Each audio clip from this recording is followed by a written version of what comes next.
Good afternoon and welcome once again to the POLITY, reaching you live from Abuja. I'm Amadin Ogbewe. A happy new year, a very happy new year, happy holidays to you. It's been a topsy-turvy one in 2023, but we're back here again 2024 to bring you more news, updates, more analysis, more breakdowns of things happening, and to delve into that fine intersection of politics, governance, and the state of the nation. I hope you've had a good 2023, and I hope you have a much better 2024.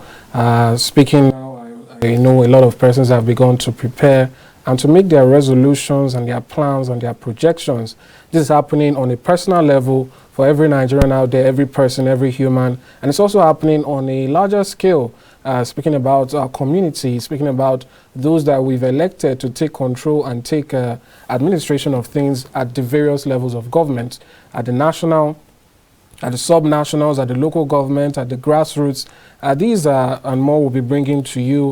In 2024, we have some off-cycle elections also coming. These are also key points of focus that we will be taking a look at this year to see how INEC, how the electoral process has evolved so as to ensure we have the freest and fairest of elections. That being said, the new year is not just for elections, it's not just for politics and governance, personal aspirations, goals. I do hope that we all get to meet those as the year continues. Welcome once again. I am Amadin Ogbewe.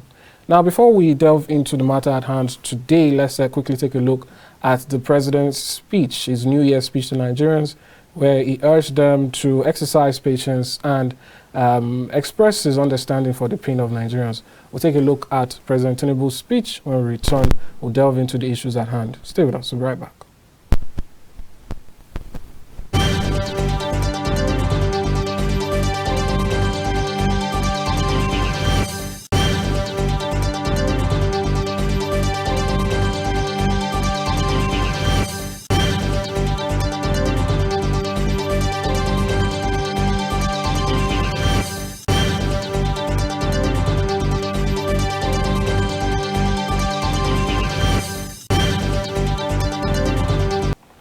All right, welcome back. Now we'll be taking a look at 2024 outlook. But before we do that, we have to get a breakdown of the events that happened in 2023, particularly in the tail end of 2023. We had a number of issues propping up, particularly during the festive period just days ago.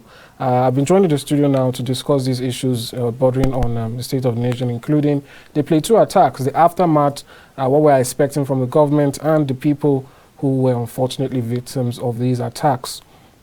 We'll also be taking a look at the issue of the national budget and projections and some key issues in Benue State and beyond. I'm joined in the studio now by two guests to do justice to the matter. To my right, I have Mr. Shamsudeen Abubakar Makolo. He's a stakeholder from the Middle Belt region and is also from the North Central stakeholder. To my left, I have Mr. Daniel Obaje, is also a policy analyst. They join me now to do justice to the matter. Good afternoon and welcome to the program. It's good to have you. Happy New Year to you. It's good to have you here. So before we go into more dire issues, I'd just like to get your take. How did you see 2023? How was it for you? Let's start with Mr. Shamsudeen. Well, 2023 was a wonderful year, being that we had a regime change. From one civilian government to another. There was subsidy removal. There was also hardship, from the day the president, took away the fuel subsidy. But in all, I think it has built us, it has made us stronger, and we hope that 2024 will bring better things. All right, let's see if others agree with that. Mr. Daniel, how did you see 2023, generally speaking? For me, 2023 was, came to us with mixed feelings. And some of us have our optics very high, believing that maybe INEC would deliver a good and credible elections. But we also high turnout, and then the international communities and what have you, and all the observers, they brought in their reports. For me, some of us have not recovered from 2023 because our expectations as Nigerians was very high. But what 2023 delivered to some of us was nothing but hardship. in a monumental level that we have never been experienced before in this country. And of course, the regime change that brought about the fuel remover without necessarily putting in place, some palliatives or maybe cushioning,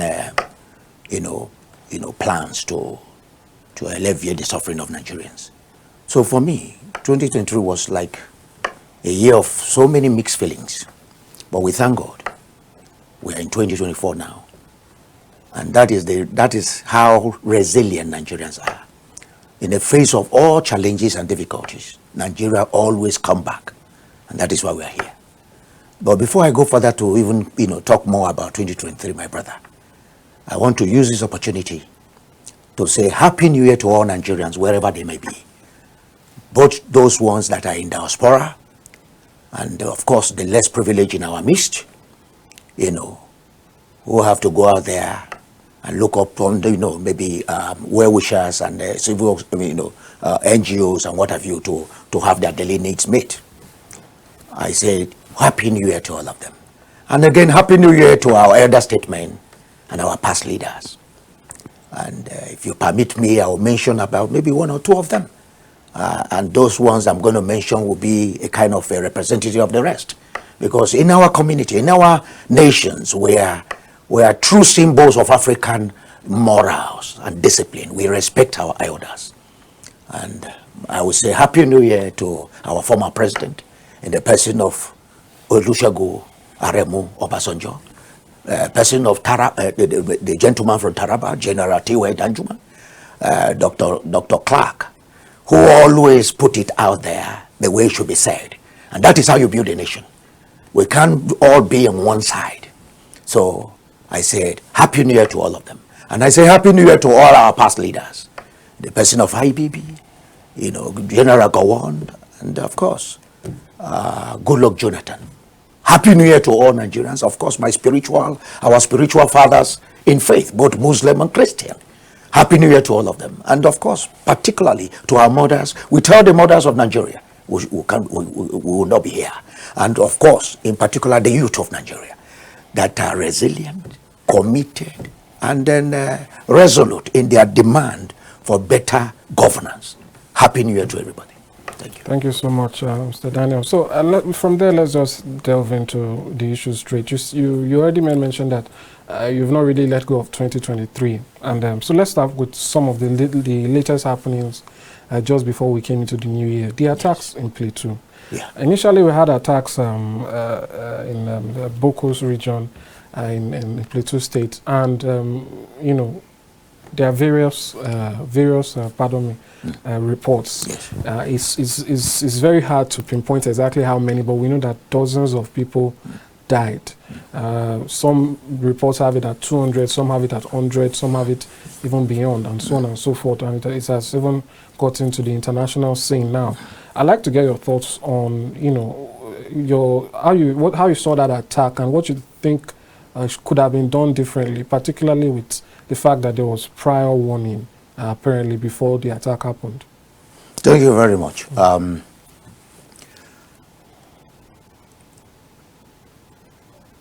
If not that we are in studio, I could have asked that we give 1 minute silence in respect to those who have died.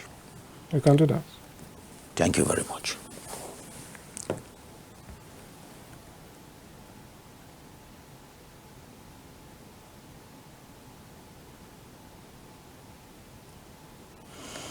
Thank you. May the souls of those who have departed, our brothers and sisters in Plateau, may their soul rest in perfect peace. Amen. My brother Amadin is a debt too many.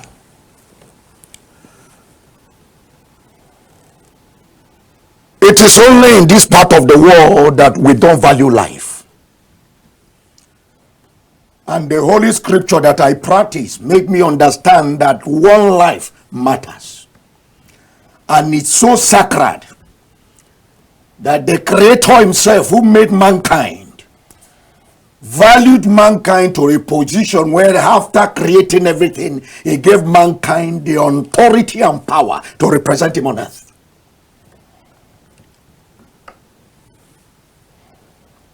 There was a parable in the Holy Scripture, Bible, biblically speaking, that is where I fall into. And the proverb of the Lord Jesus Christ told us something. He said, there was a man who has 100 sheep. One got missing. He left the 99 in search of that one. He left 99 in search of one. And when he recovered that one, he came back home rejoicing. Meaning, as a shepherd over a nation, over a state, over a local council, we have responsibility. As a father in the house, you have responsibility over your wives, over your children, for their well-being, their security, and their upkeep. Again, Brother Amadin, if anytime they put out figures out there, 100, 195, 200, you should know that they are more. Truth. I don't know what happened to us in Africa and Nigeria, who is supposed to, lead the way in the continent of Africa. By now, if it's another clime where things work, the governor of Plateau State should not be on that seat. By now, those security agents, because we were told there were several calls put across to the security agent. And what we heard over the news is the terrain was difficult. Are you watching the Hamas and Israeli war that is going on?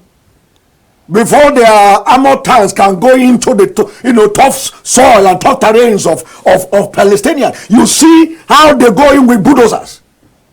So sometimes they talk to us as if we are children, kindergarten children. Over 20-something calls to the security agent. Nobody responded to these poor villagers, poor peasant farmers, until the slaughters came and slaughtered them in their sleeps.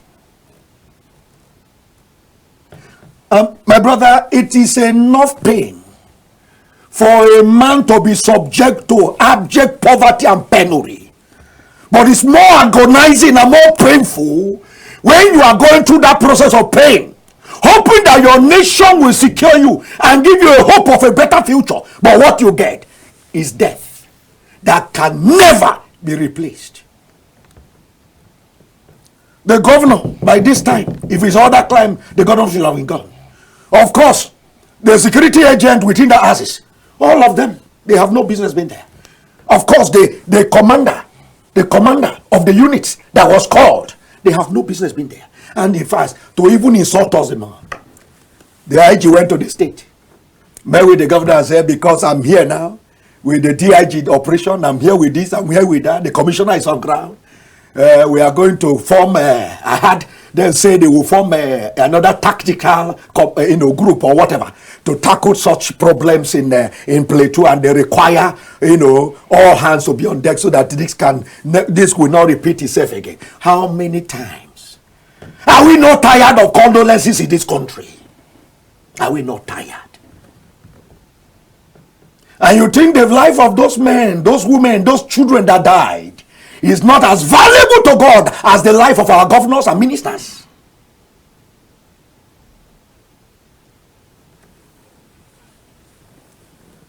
Head should be rolling by now.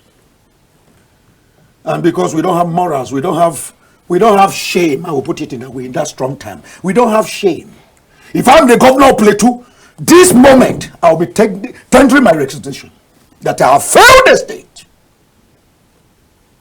While this was going on, he's in Lagos doing what? Partying over the death of souls, over 200 Nigerians. And we heard he has gone to brief Mr. President. Brief what? My hands are tied. Your hands are tied. Then quit. They say there's no money, but they will never leave government. The problem of this country is the politicians. Not all of them. There are those who are determined to work, but there are those who are even there. They don't even know why they are there. You are a leader not to give excuses. You are a leader to solve problems. And when the leader lacks capacity and the resources to solve problems, then you are not worthy to be a leader.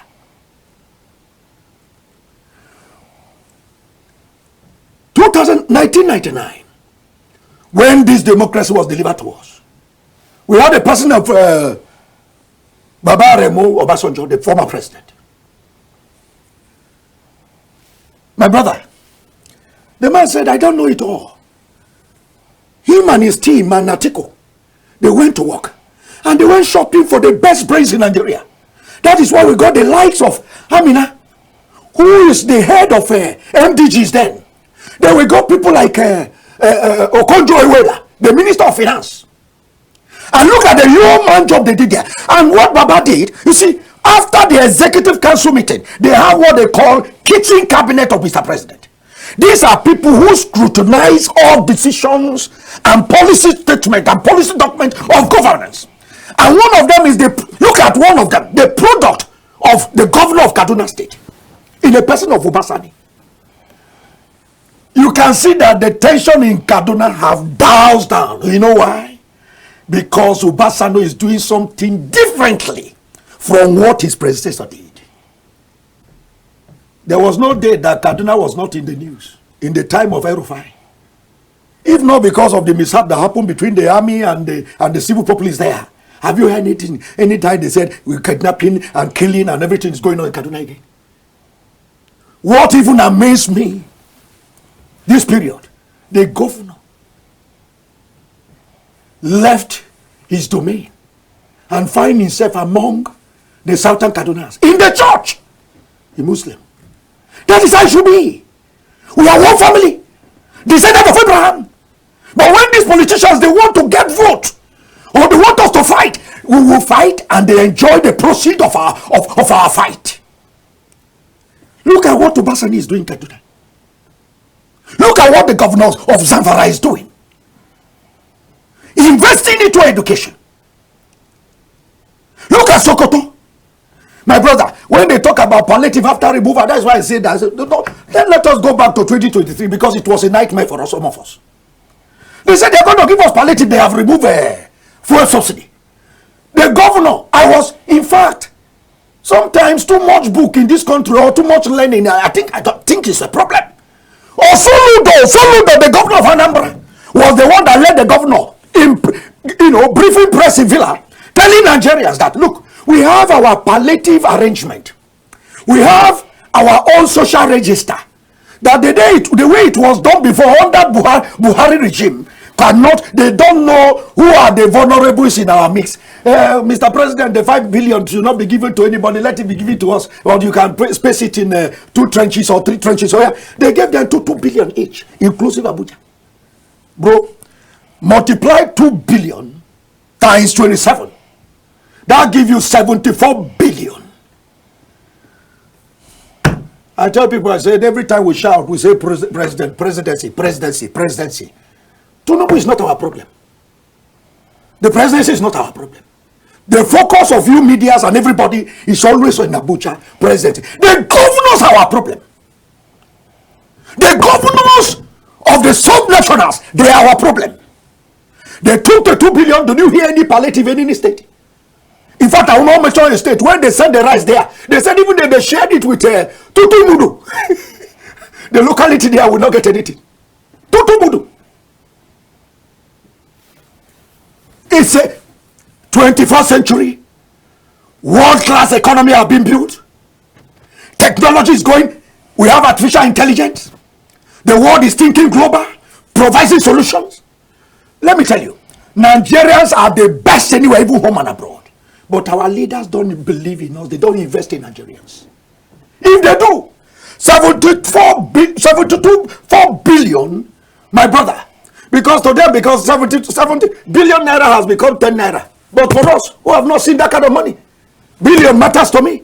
If you turn that billion naira to a construction site, each governor, bring in PPP arrangement and say, look, we want to build mass housing for all Nigerians. Even if it's 2 housing unit, 200,000 unit in all the states of the federation, multiply by 36, inclusive Abuja, you will turn Nigeria to a construction, construction center. Right. And the multiplying effect is enormous. But what are they doing? They collected this money. And I told my friend, I said, see now they have come to collect. As they are going back to their state. This one, President Tinubu just helped them to settle their invoice for the money they spent in election. Simple. All right, Mr. Obaje, let's allow Mr. Shamsudeen come in here. He made mention of something that perhaps the governors should also be getting some level of scrutiny in all of this. But at the end of the day, the president is still GCFR, the Grand Commander of the Armed Forces of Nigeria. I'd like to get your thoughts as to, what can be done. If you notice in the president's New Year's speech, he actually did not mention this, and there's been that, what I call it, criticism that he doesn't seem, or the presidency doesn't seem to give that gravitas to when, like he said about one person dying, one life matters. So do you think that omission from the speech and the fact that another attack happened after the first attack, although it was where some persons were trying to get the victims from the first group and they were killed. So what do you think the presidency could be doing differently, particularly in terms of showing that they are ready to make that difference and protect lives and properties? Well, let me start by condemning the attack, also saying it's barbaric, it's alarming, it's outrageous, and it's heartbreaking. By extension, I would also want to say it should not be acceptable to the government and good people of Nigeria. By extension also, the government and good people of Plateau. Now, let me come, and my heart goes out to the victims of the attack, and may God Almighty give the families of those that lost their lives the fortitude to, bear the loss. Now, you just talked about the president. Of course, he is the president, and he resides in Abuja officially. And we've got 36 states in the Federation. We have 36 governors, and they are all there. The president cannot move from Abuja to Plateau and start doing, if that should be the case, then what is the work of the governor? Simple. The governor is there.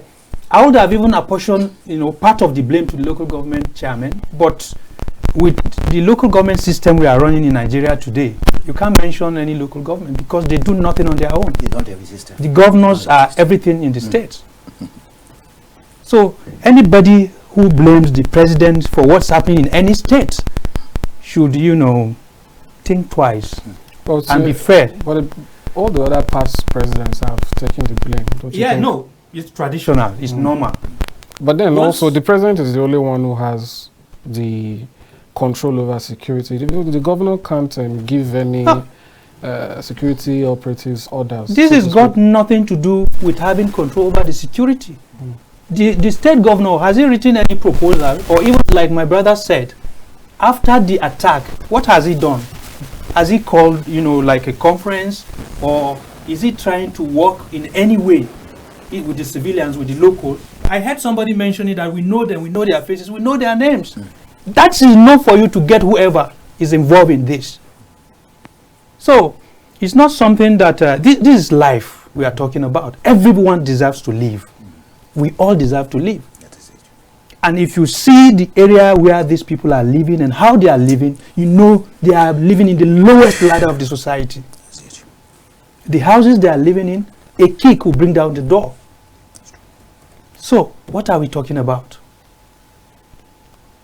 These are people that when election come now, they are all voters. Those people you are saying, they are voters. They elected that government that is now probably, attending to them with lip, hands, and I don't know what to say.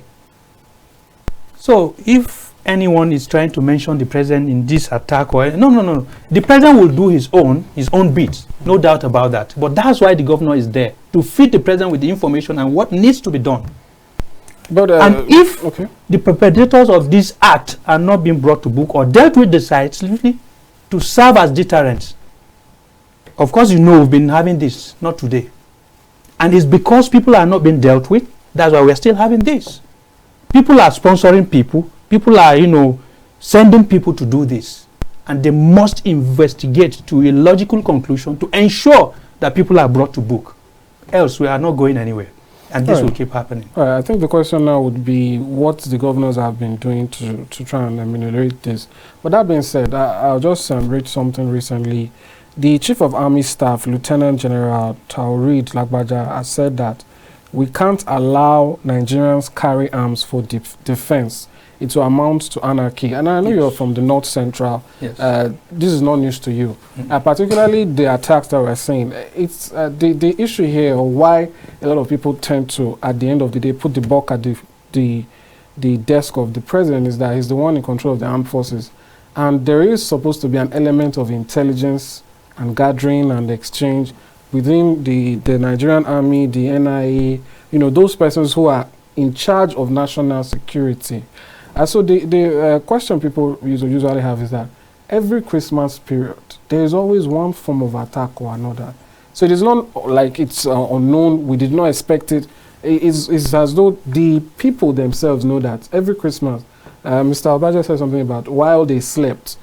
When you speak to people from the middle bed, they tell you they sleep with one eye open. So that being said, don't you still think at the end of the day, this is something that the armed forces have to bear, because this is something that happened. There was even forewarning. These people said we are going to attack so time, and it happened the way they said. So now, my own question now, taking it to this statement by the Chief of Army Staff, that we can't allow Nigerians carry arms.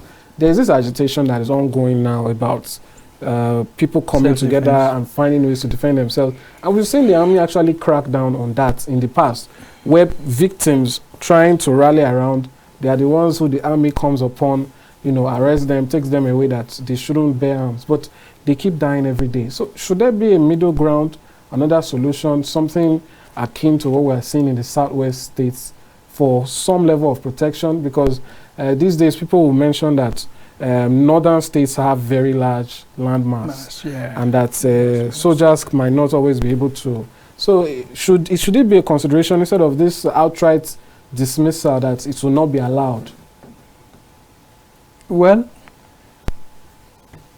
the 36 states of the Federation, including the FCT, all have vigilante groups. And the locals also, even you are aware of the constabulary by the police, I think some years, and they are still existing. So there's no state in the Federation that does not have local security. You can work with them to gather information. You can also work with the civilians, the locals. Those, the person wearing the shoe is the one that knows where it hurts. When you go to these people and make findings, you will be shocked at the revelations that you will get. So it's not like, if you talk about bearing arms, you know how we behave. That would be, dangerous to our existence. Even the little arms that made their way out to the hands of, hoodlums, that's why what is happening is happening. So allowing that to happen again will not be, advisable. So what they should do is look for a way of, empowering those vigilante group, the local security. If there's need for them to train them, they should train and retrain them to ensure they have, proper intelligent gathering in order to find a lasting solution to this problem we are facing. Because insecurity is the worst problem any human being can face on earth. If you are not secured, if I'm not secure, how will I get here? If you are not secure, if your life is not guaranteed, your safety is not guaranteed. Imagine Eve to Xmas, 24th stroke, 25th.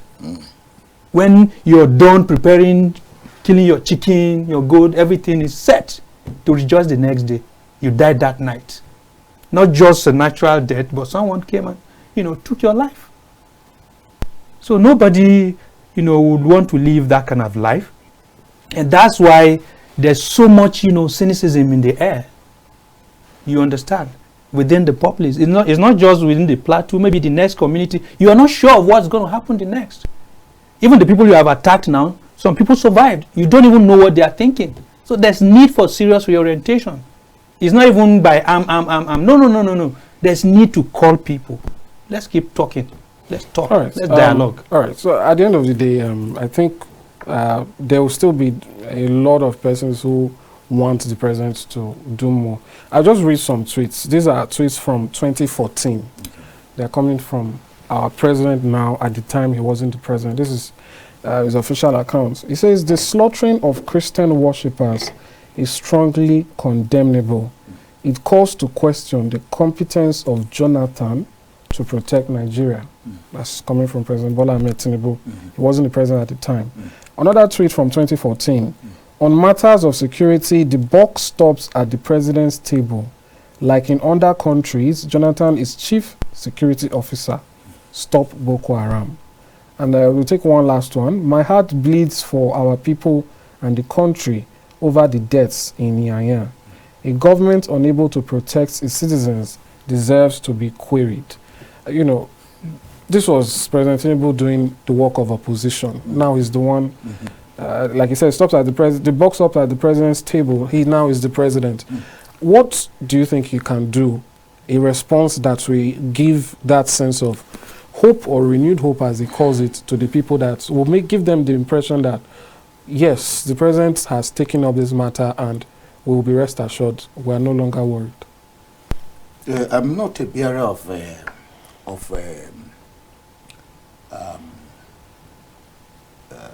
bad news, but for some of us, we have looked at our political class as is presently constituted. Even the political parties, all of them, not one, all, quote me. Some of us have distanced ourselves totally from anything called politics, or neither to have any affiliation to them at all. The last voting, I'm speaking for myself now, the last voting of presidential election of 2023 is the last vote I'm going to cast in this country until I am proved otherwise. Why did I say so? Our political class, they have nothing to offer Nigerians as, for me, from the way they are constituted right now, I have not seen any changes or any differences from what has been happening before and what is going to happen. And then, of course, that is why some of us don't care to listen to the presidential speech. You know, in those days, we're growing up in Lagos. When we hear that our president is going to put out a presidential speech in the morning, before you know it, everybody is glued to the TV. Because you know, when your president is talking to you, first of all, he gives you hope. But even the hope that they are being professed, where is the hope? Go out there and see. Nigerians are in poverty. They are in pain. Amadin, let us not deceive ourselves. I hate coming to studio and then, treat issue and then, be covering. No, I don't. I'm a blunt speaker. Anywhere I go, in this country, I pour out my heart. And the people that are suffering this most is some of us who are in the lowest of the lowest ladder in the society. This political class and their elites, they don't have any problem. But still, upon all the money they have, they come to the market where you and I buy from, and they still buy from our market. In fact, let's leave that for another day. The question you asked this, my colleague here, and you were talking about what the chief of army staff said and what he did not say. Let me tell you, my brother, with all due respect to them and to the military, because that is my father's constituency. The reason why you and I are still seated here in this studio, and there is no maiming and killing on the street of Abuja, is because of these great men, these gallant armed forces. The fear of the institution called armed forces is the beginning of wisdom for politicians. But the only advice I have for them this morning and this first day of the year of January 2024 is that the military hierarchy should try, they should do everything within their powers to separate themselves from these politicians. I am telling you, don't die with them in the night, don't die with them in the daytime. They will be the one to rob the military into all this mess and crisis that we are having. My brother, what the chief of army staff said is correct. If you allow Nigerians to bear arms, a friend of yours can get up from his sleep in the morning and said, oh, Mr. Amadin, I don't like his face. He insulted me last year. I must do away with him. The next thing you hear, bogum. I will be killing everywhere. So we are not right for it. Then, of course, you say the blame should go to Mr. President. Yes, he has the bulk of the blame. But again, you, the governor, has the president, have you initiated, like my brother said, have you initiated an action? A security action that the president is telling you, don't do it. I am not speaking for Mr. President. I'm not in Galali. I'm jury in Galali. But let's call a spade a spade. Something happened in your domain. You are the chief executive officer of that state, and you have first-hand information of security report within your domain before the citizen. Are you telling me now that as these calls are coming in, the governor is not briefed? Are you telling me that the security, apparatus of the state, they did not call the governor at all? Look, it's very simple. Give me Plateau. I'm from North Central. We are the middle belt. It's what happened in Jos and what has been happening in Jos, and even this last one that happened, is an insult to the late General Dogonyaro, Joshua Dogonyaro, gallant officer, growing up as a child. These are men that you look up to and say, oh, if I'm not in this profession, if I don't be in this profession, I want to be like them. This is a man that was sent to Sierra Leone, sent to Liberia. We knew what they did in Liberia. A terrain that they don't understand, they don't know. And that is where the issues of map reading comes in. A military gentleman enters this place now, this locality. You don't need to tell him where your studio or whatever is. All he needed is just the map of their location. And he begin to trace and, map out what to do. Establish a command and control. Bring in the SSS. Bring in the GOC, who is in charge of the army there. Bring in the commissioner of police, division of labor, DSS director. Please provide me information. In those days when we have them as NSO, Nigeria Security Organization. My brother, growing up in Lagos, you will see an SSS man doing shoemaker in a community undercover, and then the man will look tattered, polishing people's shoe, collecting 10 naira, and you think he's an ordinary person. Try him and see. One signal to the headquarters, they will sweep the whole of that place. I don't know why that is still happening today. Because of what? Interagency rivalry. This one wants to prove I'm the man doing the job. I want to take the credit. So there is this disconnect between the security agent. If not, give me Plateau. As a boy, a young man who comes from North Central, with a military instinct coming from my father's streams, give me Plateau to manage. Bokos local government. What is the size of Locos local government? How many people are there? Where are these people coming from? Where are the bordering, locations that bring these people? They come en mass with motorbikes, and these motorbikes, they make a lot of noise. And you tell me that these people are passing through the community and nobody knows? Are they invincible? Are they spirit?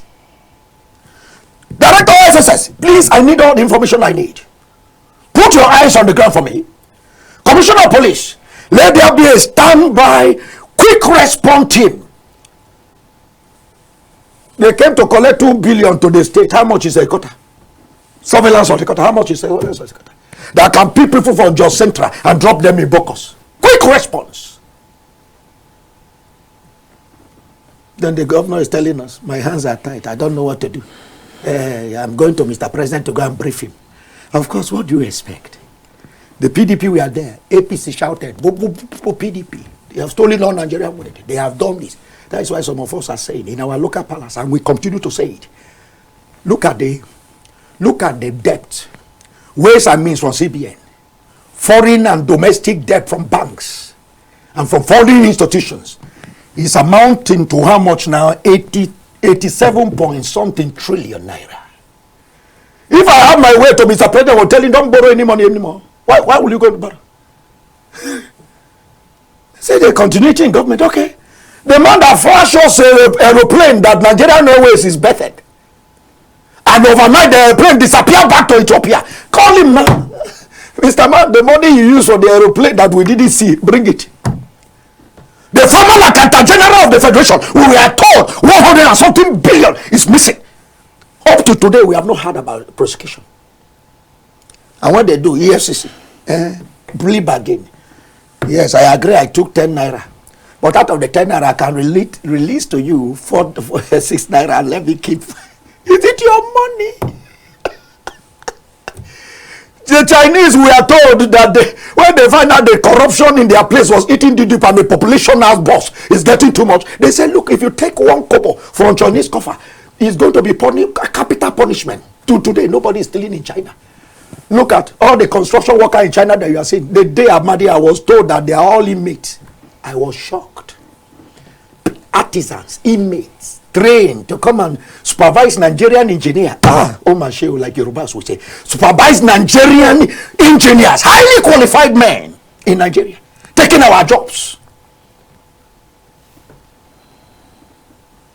My brother, Mr. President shouted, APC shouted, PDP must go. Oh, this one. Now they are there. 8 years of Buhari. What did you get? No, what did we get? 8 years. And of course, to make it even worse, he is a general. Call the woman in humanitarian. All the money they were sharing to people. Where is the money? Billions of naira. Amadi, I am of the school of thought that Nigeria does not need handout, palliative. What we need is an institutional change. Invest in the people and you get the best out of them. And then you spray out more tax net. But when the people are impoverished, there's no productivity in the center. And you want to collect tax, where will it happen? No, where will it happen? How do you develop? You go and share 25,000 to people. Bro, by tomorrow, these people, they will be broke. If you like pay that for the next 1 year, how sustainable is that? Pay subsidy on electricity. Are you with me now? Subsidize transport fare. Even the one they said they gave to us, transport fare subsidy. When I had it, and Dele Alake was hammering on it, I said, these people don't come again. Arise No showed us. A man was literally dragged from a car. His shirt torn. He said, I thought they said I can enter any vehicle. As I talk to you.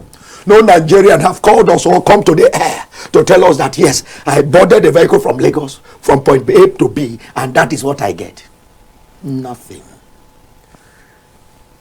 As long as we continue to deceive ourselves, not sit back and, be morally just and speak truth to power and tell our leaders face eyeball to eyeball, what you guys are doing is wrong, we will go nowhere.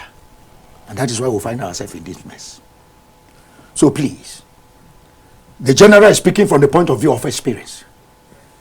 And like I said earlier, Dogoyaro, of course, our president, our noble gentleman, in the person of Yakubu Gowon, he will not be at peace right now.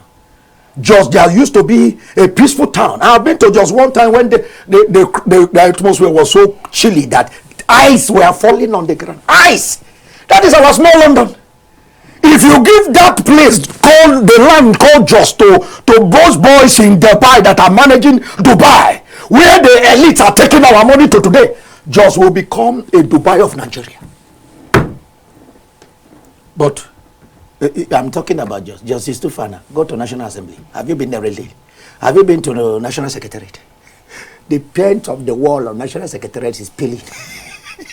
Go to National Assembly.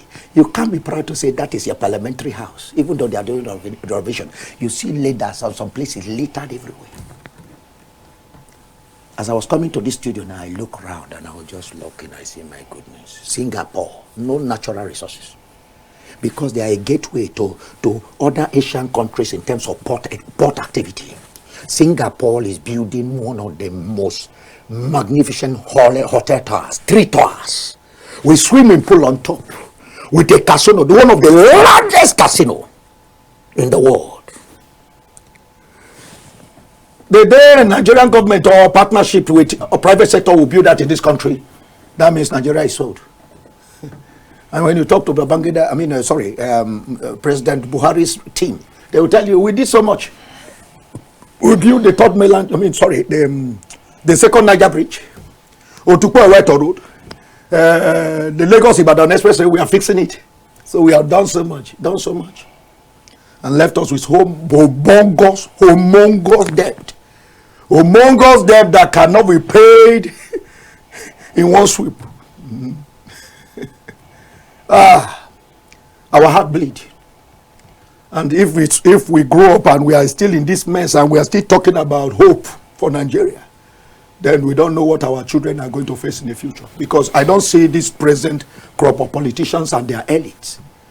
You see, before I end my speech, my brother, kudos to, let me also pay my respect and Happy New Year to Aliko Dangote. Wonderful job he's doing. The federal government of Nigeria cannot manage one refinery.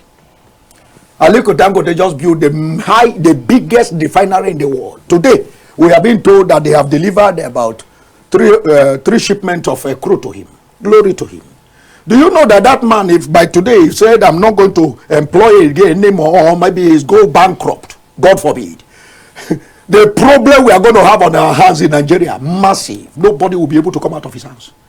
Why? Because all the segment of his operations, Nigerians are being employed in every capacity. The refinery in Lagos, massive construction site, massive people were involved. Now there is going to be employment, and that employment will have ripple effect, multiply effects. Those are the men we should be looking up to and giving them incentive. Government should rally around them and give them incentive with wonderful dynamic ideas.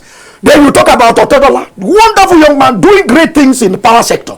Talk about Tony Elumelu doing wonderfully well. These are men that need to be encouraged.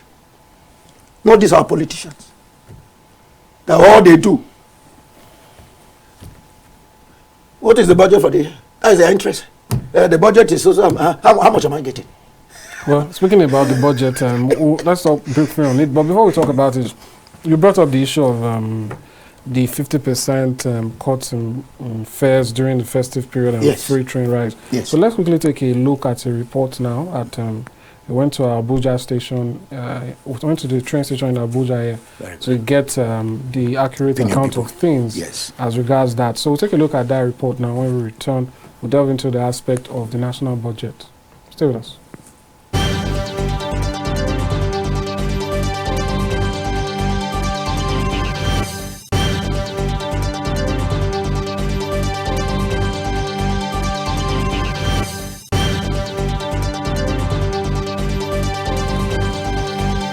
All right, let's welcome back. This is still the Polity, reaching live from Abuja. Mr. Shamsudeen, let's quickly talk about the budget. There's a lot of uproar right now, particularly because the National Assembly increased the budget by 1.2 trillion naira. That is to say that the initial proposal by the president, they looked at it, they scrutinized it, and they felt more is needed. And the NLC, Labour Party, other parties, different persons have called out that move. What's your take on this? Do you think this is the time for this further increase? Well, when you talk about budget, even as an individual, you can't succeed without proper budgeting. So if there's no need for it, there's no way they will increase the budget, proposal. So they saw the need for it and they increased it. I don't think there is any need for anyone to raise eyebrow concerning the increase in the budget proposal. All right. Well, you understand? Okay. Yeah. And I would like to also talk about the tweet you read about the president. Yeah. For instance, now we are in the studio. I don't hold people accountable for what they say outside the studio. I hold them accountable for what they say in the studio. Because we are here now. We know what's happening here. When we get out there, we don't know what's happening here. So if the president, I hold people accountable. What I'm saying in essence is for what they say while in office, not what they say outside office. How because come? Because you need to be there to know what's going on there. So does it mean if you become coming into a this governor, place now, you might be a little bit more sympathetic to? I mean, on the program here, you said that governors need to do better. I'm asking, if you became a governor, would your opinion now change that maybe governors really do not have that much power? Of course. We must not underestimate the enormity of the task that is involved in leadership.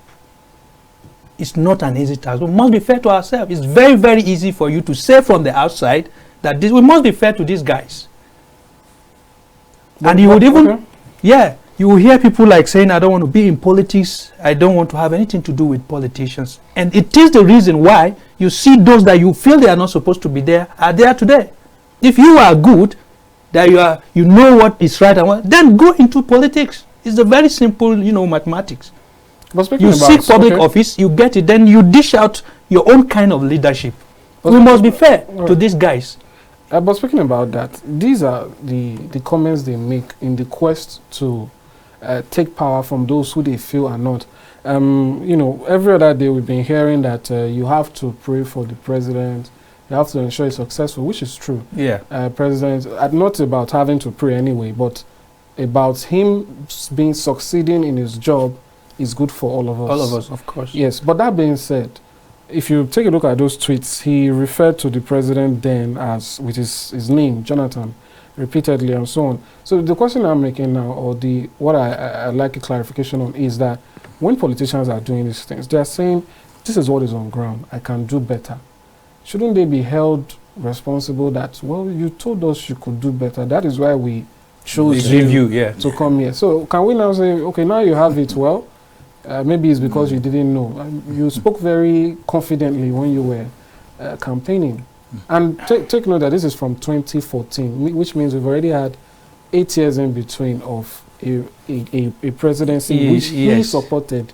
Now it is his own. So he has already had 8 years head start, now 8 months in or 7 months in. So I don't think at the end of the day, Nigerians will definitely have to hold him at the end of the day the way he held others at the time.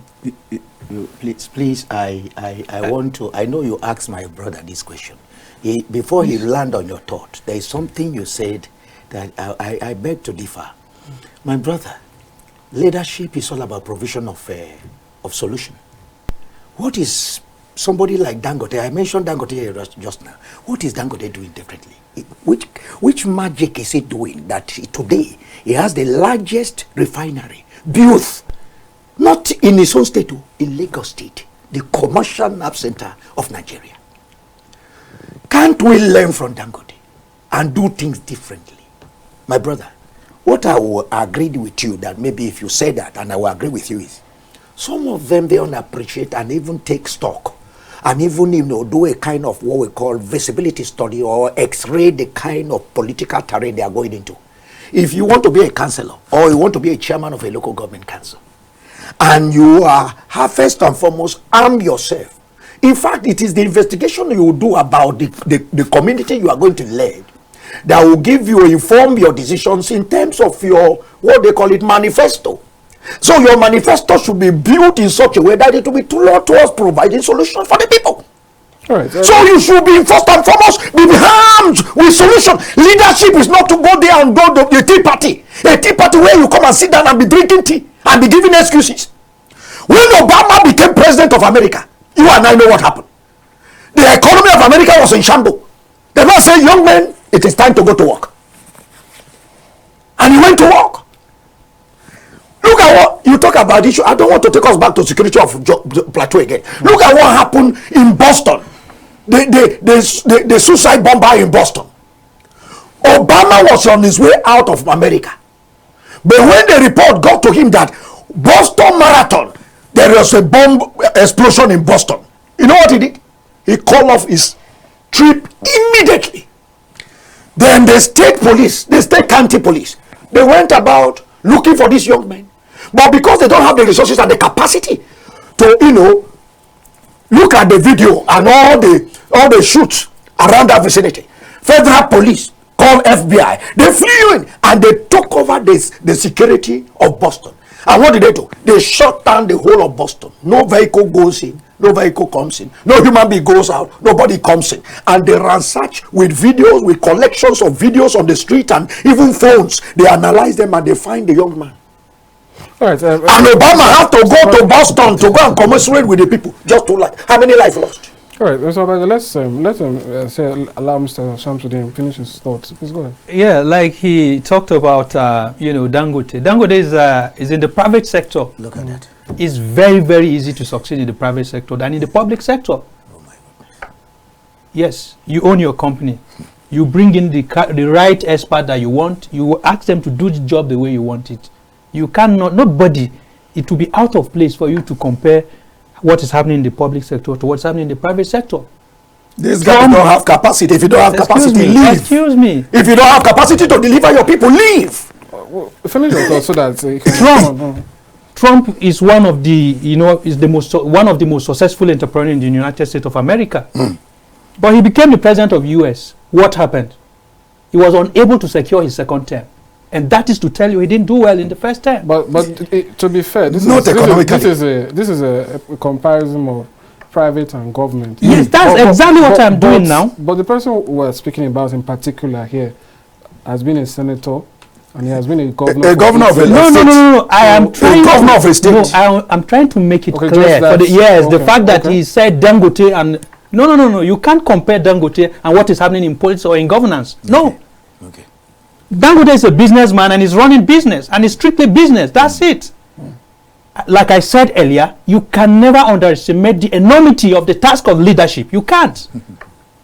It will be easy to say, I'll do this, I'll do that. Go there. So, as an electorate, when a politician comes to me and says, I'm going to do this, I'm going to do that, how do I take what they are saying? If at the end of the day, whatever promises they make to me, whatever assurances they give me, when they get into office, they can simply tell me, well, what I thought I was going to see is not what I saw. No. I won't even tell you that what I thought I was going to see is different from what I'm seeing. Like you said, you talked about this tweet that was tweeted in 2014. This is 2024.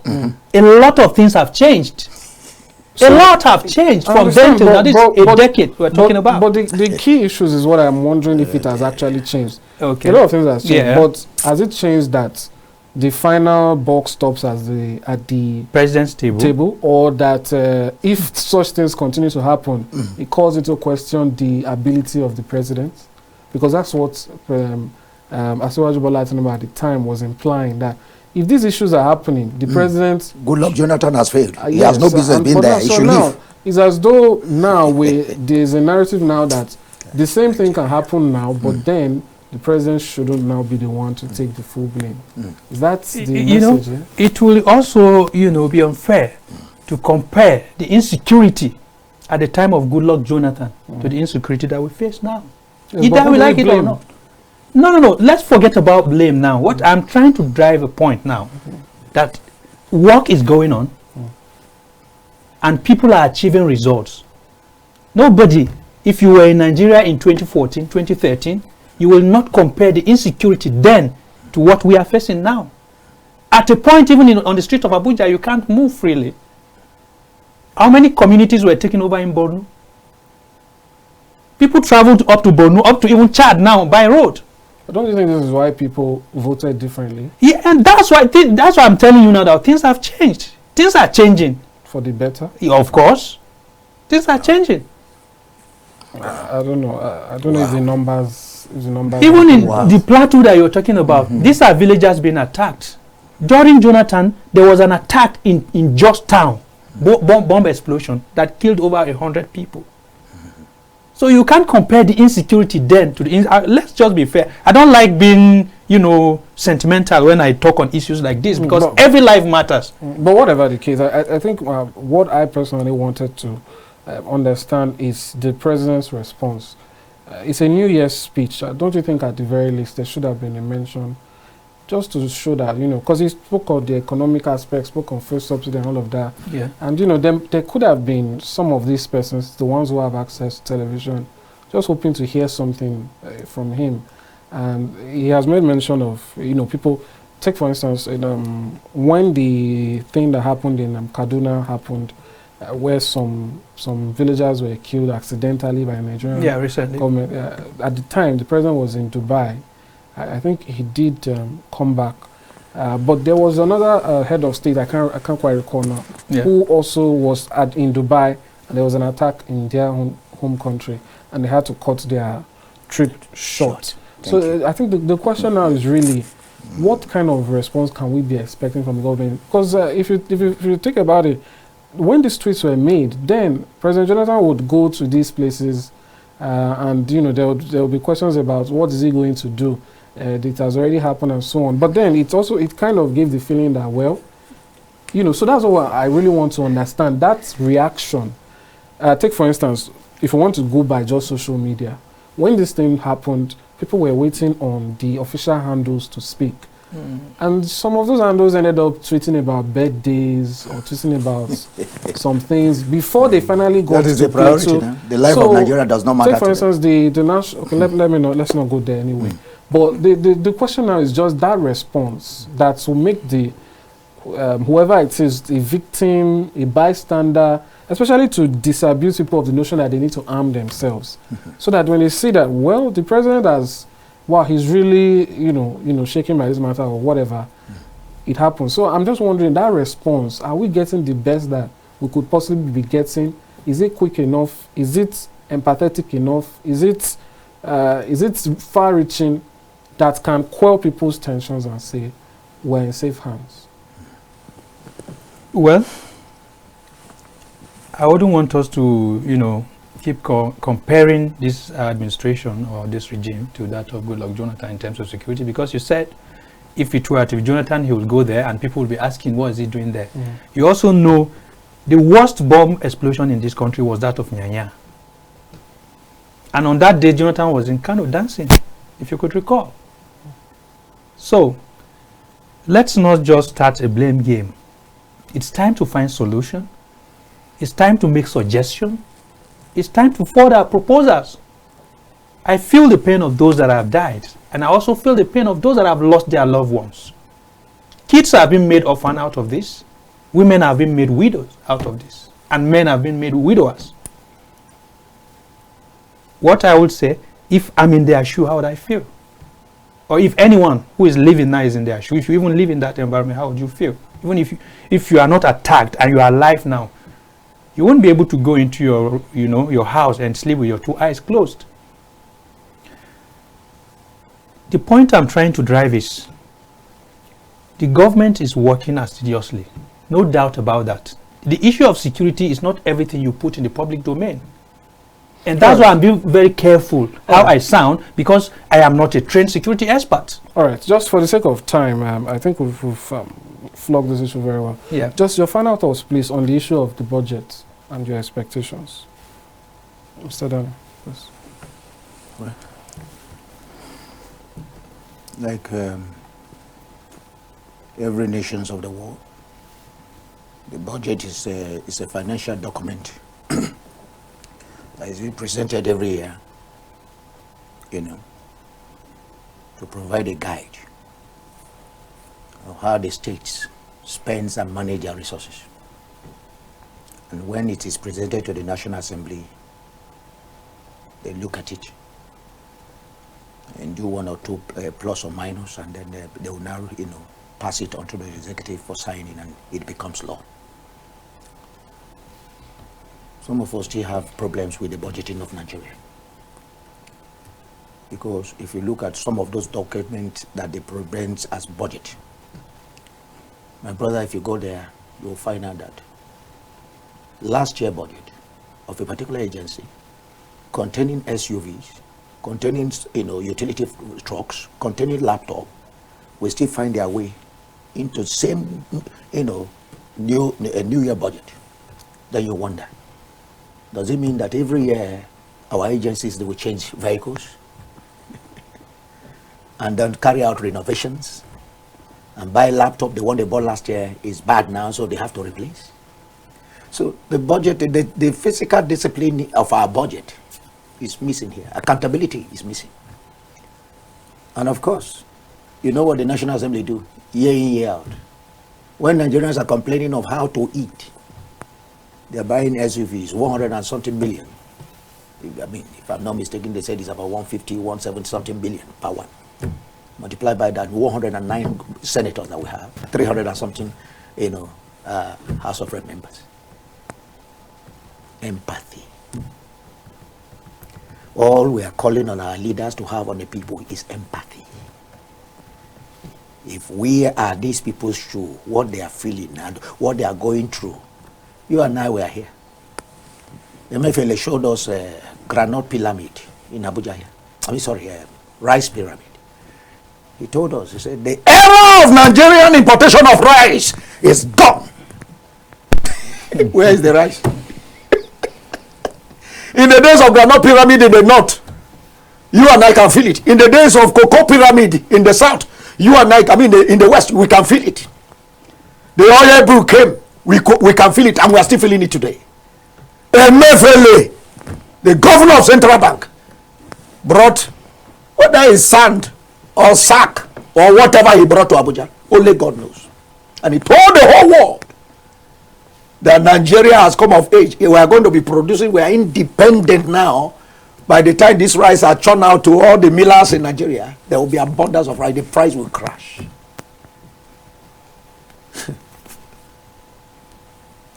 How many months down the line? Where's the family? Where is rice? My brother, I'm sorry for all the peasant farmers in Nigeria. All the farmers in my state, they are all peasant farmers. How many persons in the north? Katsina, Kano, Zamfara. How many of them are cultivating massive land in terms of hectares? One, you have insecurity. Two, are they being provided, the farmers, are they being provided the necessary incentive? Is it not a Emefiele where we heard that when he was working for Buhari and calling the shots, they say farmers are anchor borrower for farmers. How many of them were able to pay back? Because the loans were given to politicians. Right. So, my brother, budget. Some of us, we don't even have any expectation about the budget of Nigeria. Right. Because in the first place, where is the money to spend? Well, no, where is the money to spend? They can't go and borrow from ways and means anymore. The international community, who is giving out his money now?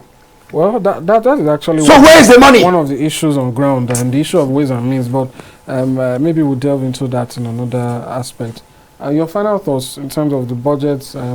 Again, in the New Year's speech, the president made mention once more about how he knows that the removal of fuel subsidy and other policies has affected Nigerians and called for more patience and understanding during this period. Do you think we're seeing that in the way the budgets are being presented on the part of the ruling elites? Yes. As it's been called, is the budget of renewed hope. And we look forward to it having a remarkable impact on the welfare of the people. As for the fuel subsidy, like I have said, building is not always very easy. We must have patience, but going forward, definitely, I assure Nigerians, something very good is going to come out of all of this. Right. Yes. We hope so too. I believe the president has actually signed that budget into law now. It's no longer just waiting for its assent anymore. Yeah. So thank you so much, Mr. Daniel Obaje, Mr. Shamsudeen. Thank you very much. Having you on the program. That's all we have on the POLITY for today. Don't forget, we reach you from Abuja every 2 p.m., 3:30 p.m. on our weekdays. Do join us tomorrow once again for a more updates, more analysis, and more issues delving on or bordering on politics, governance, and the state of the nation. See you tomorrow. Bye for now. I am Amadin, Ogbewe.